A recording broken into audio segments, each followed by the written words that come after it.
আমি যদি আগে জানতাম যে তুমি বড়লোক বাড়ির মাইয়া, আমি কোনোদিন তোমার বিয়ে করতাম না। আপনি আমায় মাফ করে দেন, আমি মিথ্যার আশ্রয় নিয়েছি। আরে ভাবি, আমি এটা কি শুনলাম? আপনি নাকি বড় লোকের মাইয়া? আমার আগেই সন্দেহ হয়েছিল।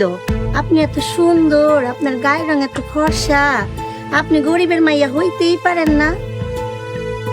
আচ্ছা ভাবি, যাই। ধোকা না, ধোকা দিয়ে তুমি আমার বিয়ে করছো। আপনি এমন করতেছেন কেন? আচ্ছা, আমার একটা কথা কইবেন? বড় লোকের কি সমস্যা? আপনি বড় লোক মানুষ পছন্দ করেন না কেন? আমার এক ছোট বোন ছিল,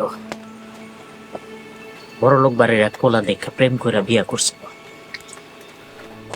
গরিবের মাইয়া হওয়ার কারণে শ্বশুর শাশুড়ি তারে মাইনা নেয়নি।